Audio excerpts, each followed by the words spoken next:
Meu nome é Guilherme e esse é mais um vídeo do canal Guilherme Bergamin. E hoje um assunto um pouco diferente.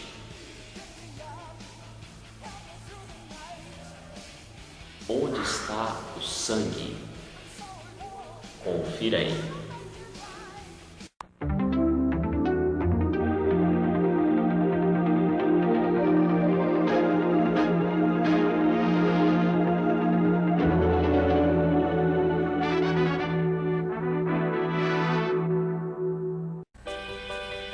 Mas antes de você ver esse vídeo, não esqueça de se inscrever no meu canal Guilherme Bergamin. Se inscreva, deixe o seu like, o seu comentário e faça parte desse novo canal que está disponível para você no YouTube, Guilherme Bergamin.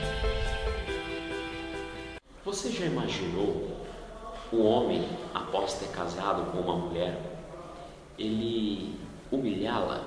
Ou então ele querer denegrir a sua imagem perante as pessoas? É difícil pensar às vezes sobre isso, que isso possa acontecer, mas hoje eu gostaria de trazer um estudo diferenciado, que tem como título Aonde está o sangue? Mas daí você pode me perguntar o que isso tem a ver com a escatologia?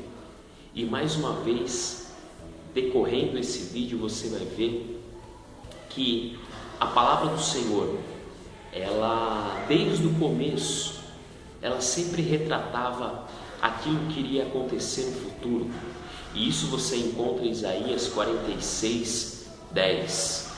Em Isaías 46:10 eu vou ler aqui para nós, que fala assim: que desde o princípio anuncio o que há de acontecer, e desde a antiguidade as coisas que ainda não sucederam, que digo, o meu conselho permanecerá de pé, farei toda a minha vontade. Desde o começo o Senhor já anunciava a sua obra.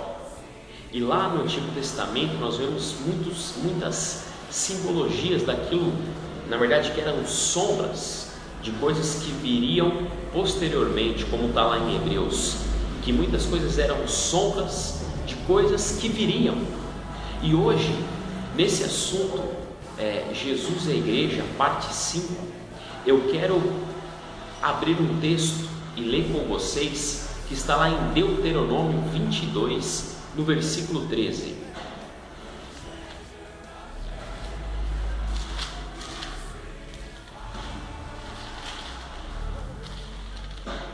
Deuteronômio 22:13, a palavra do Senhor fala assim: se um homem casar com uma mulher e depois de coabitar com ela a aborrecer, ele atribuir atos vergonhosos e contra ela divulgar uma fama, dizendo: casei com esta mulher e me cheguei a ela, porém não a achei virgem, então o pai da moça e sua mãe tomarão as provas da virgindade da moça e as levarão aos anciãos da cidade à porta.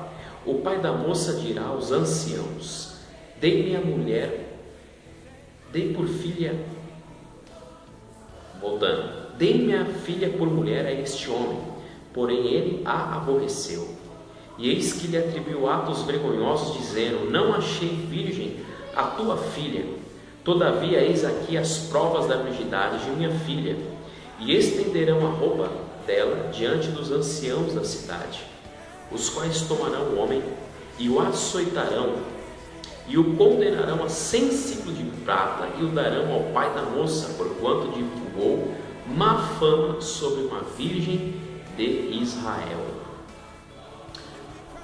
Bom, o que esse texto nos mostra? Mais uma vez sobre escatologia, finais dos tempos. Bom, como eu tenho falado desde o meu primeiro vídeo sobre Jesus e a igreja, e esse texto não vai ficar de fora, não vai ser diferente, porque como eu tenho falado, quando a gente vai se aprofundando naquilo que realmente a Bíblia quer dizer, que histórias no Antigo Testamento aconteceram literalmente, mas ela também pré-anunciava coisas futuras. coisas que no tempo por vir iriam acontecer de uma forma literal também. E nós vemos, como eu comecei esse vídeo, você imagina um homem casar com uma mulher e depois ficar divulgando má fama? Aqui nesse texto existe uma lei, está escrita uma lei determinada por Deus, escrita por Moisés, né? E fala que se um homem se casasse com uma mulher e depois de ter relação com ela, acusá-la, né, de uma forma às vezes até proposital, para humilhá-la perante os anciãos daquela cidade onde que ele morava, falando: olha, essa mulher que eu casei, ela não era virgem. No meu noivado, enquanto ela estava esperando para se casar comigo, ela se deitou com outro homem, enfim, né? Inventava uma história. Apesar que se você continuar lendo depois na Bíblia, fala que se realmente aquilo acontecesse, a mulher podia ser apedrejada.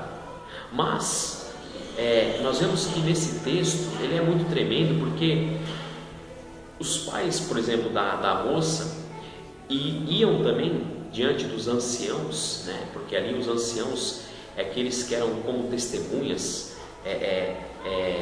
juízes, digamos assim, né? Para ver o que realmente havia acontecido, se tinha acontecido, se não tinha acontecido. E os pais daquela moça levavam provas. E quais eram essas provas? Uma vez estudando sobre os costumes do povo judeu, a prova que mostrava para que se aquela mulher era virgem era uma coisa simples, né? Ela se deitava, né, com o esposo no lençol branco, e se realmente ela era virgem, saía sangue, né? E ali mostrava que realmente naquele lençol totalmente branco, que ela era virgem, porque ali estava o sangue.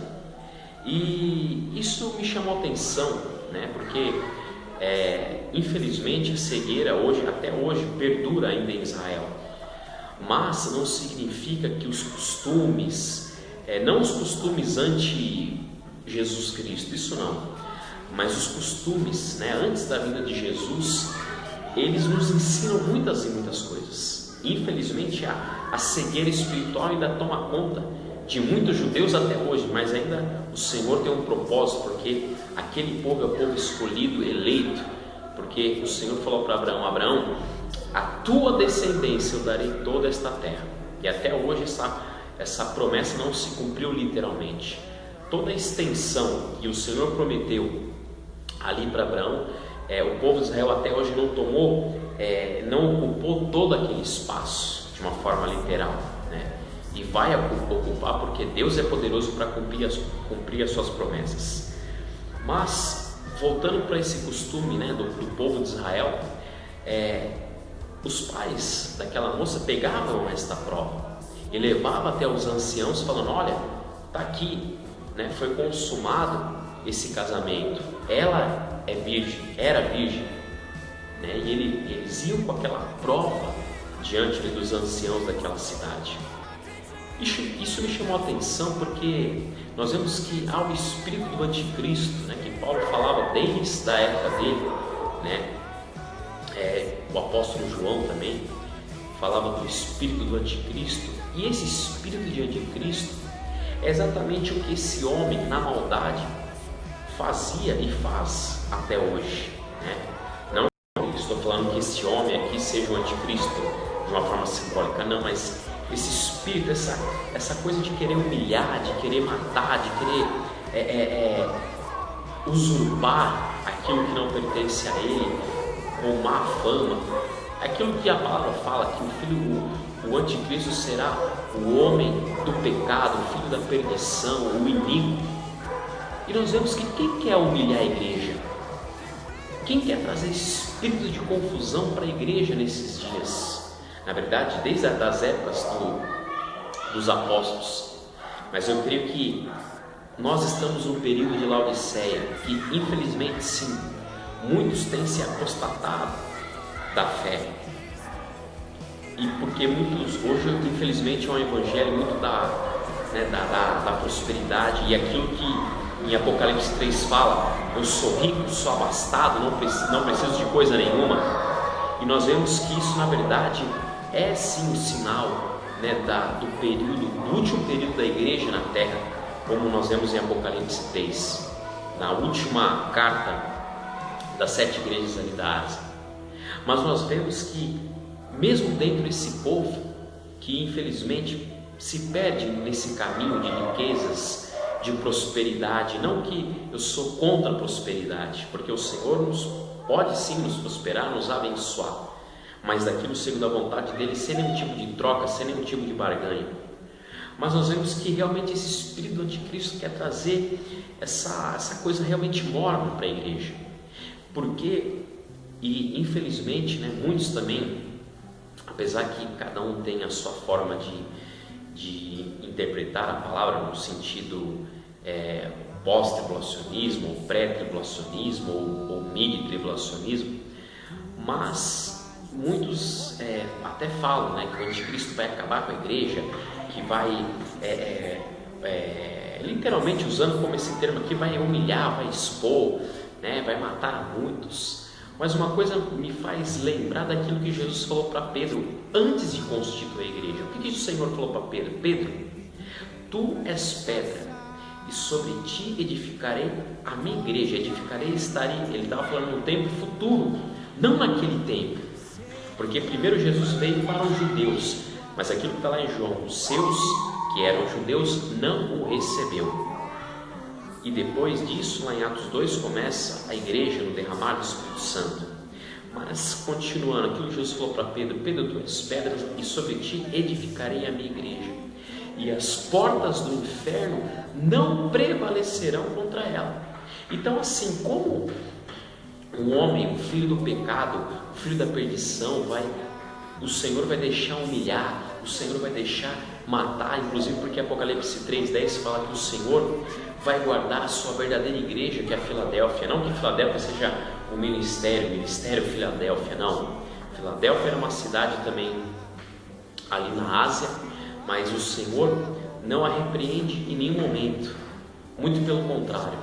O Senhor sabia que era uma igreja que não tinha força, mas que tinha perseverança na palavra do Senhor, e por isso que o Senhor prometeu: porque guardares a palavra da minha paciência, também eu te guardarei da hora, não na hora, mas sim da hora. Uma palavra grega ek, que é tirar para fora, mas não tirar durante,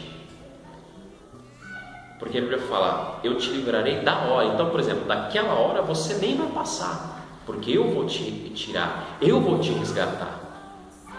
Porque um esposo, e voltando a usar essa comparação que Paulo fala em Efésios, né, que o marido deveria abençoar a sua esposa, se entregar por ela como Cristo se entregou pela igreja. O Senhor Jesus, como esposo, virá buscar a sua igreja antes dessa tribulação que advém no mundo inteiro.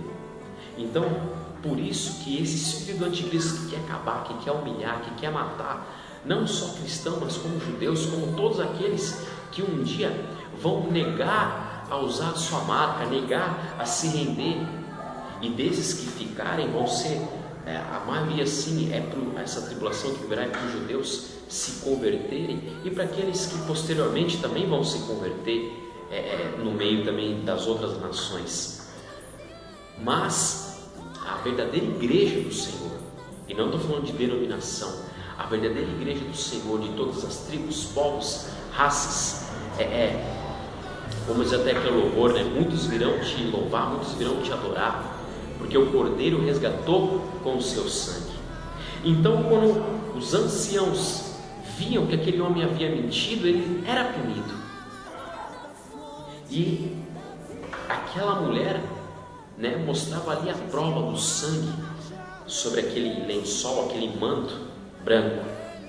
E é interessante, e finalizando esse estudo de hoje, nós vemos que o Senhor, como esposo da igreja, porque lá no Apocalipse 22 fala: e o Espírito e a noiva dizem: vem, Maranata, ora vem, Senhor Jesus. O Espírito que está na igreja, que a igreja tem o poder do Espírito Santo nela, e exatamente aquilo que detém a manifestação concreta do anticristo, que será um homem literal, né? Não é uma coisa alegórica, será um homem literal, nascido de uma mulher, que enfim.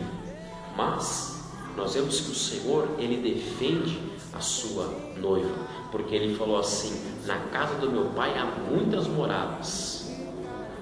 Se não fosse assim, eu teria dito, mas vou preparar-vos um lugar, para que quando eu for e preparar o lugar, eu voltarei e vos receberei para mim mesmo, para que onde eu esteja, vós estejais também.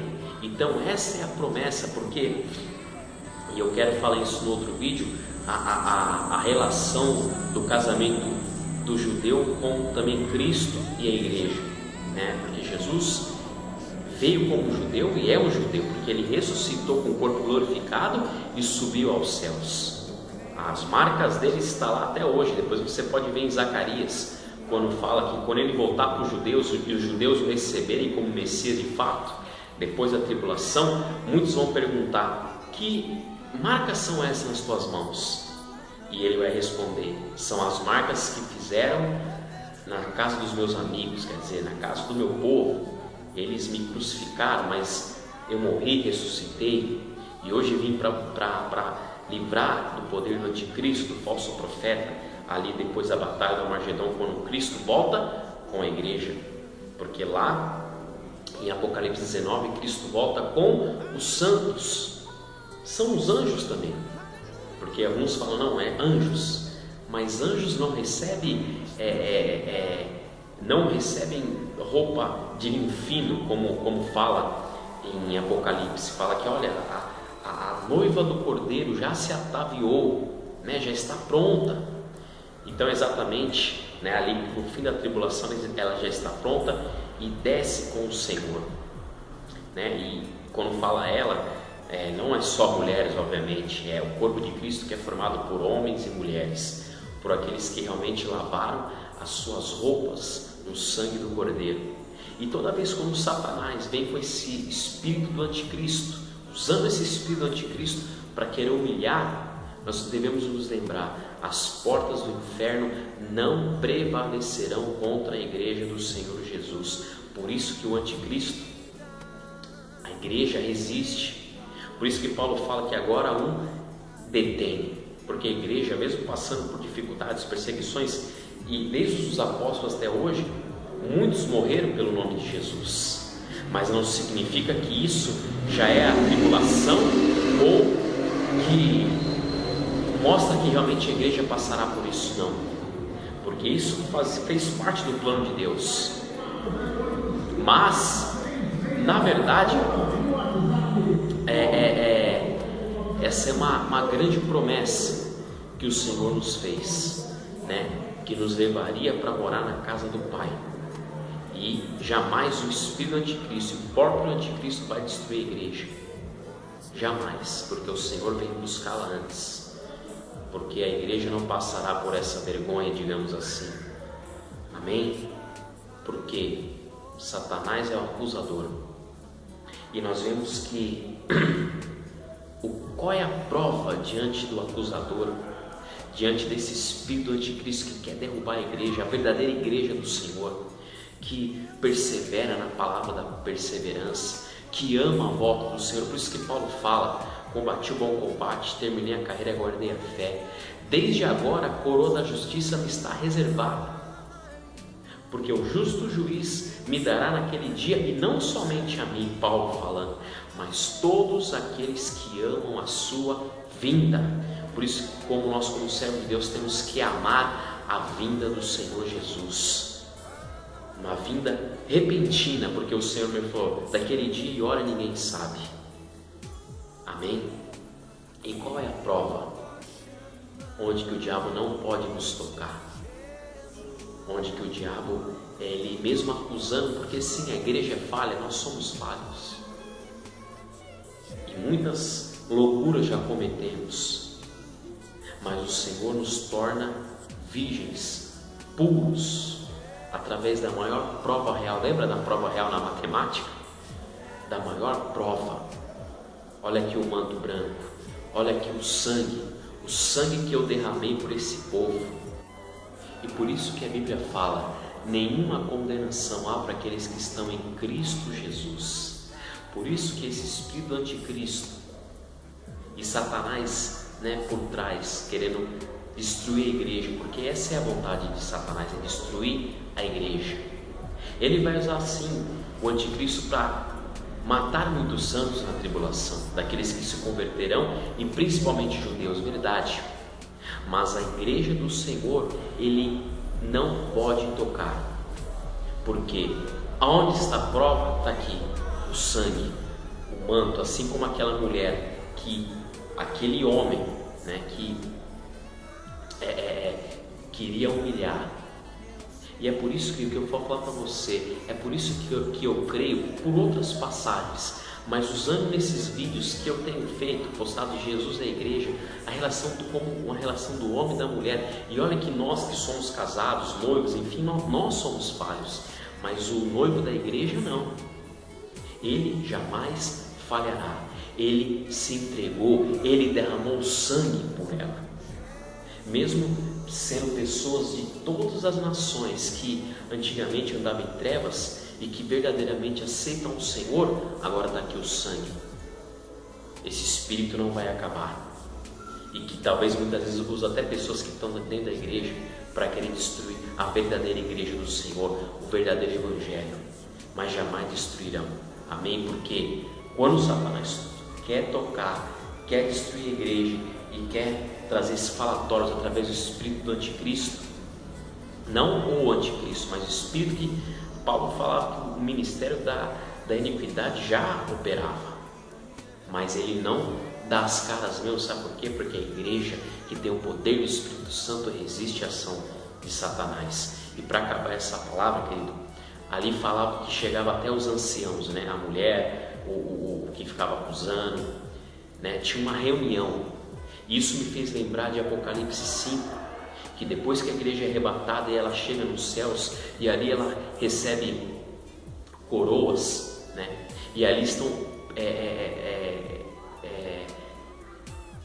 anciãos também, e os anciãos juntamente com os 4 seres viventes cantam um hino tremendo. Apocalipse 5, a partir do versículo 8 fala assim: e quando tomou o livro, os 4 seres viventes e os 24 anciãos prostraram-se diante do cordeiro, tendo cada um deles uma harpa e taças de ouro cheias de incenso, que são as orações dos santos, e entoava novo cântico, dizendo: digno és de tomar o livro e de abrir-lhes os selos, porque foste morto e com teu sangue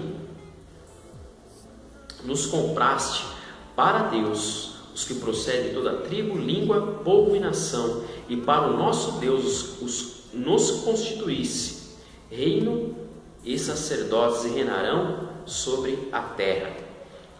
Esse para mim é o melhor tradução, é o Almeida Corrigida Fiel, que fala que nesse cântico os anciãos falam que nos compraste. Então, quem foi comprado pelo sangue?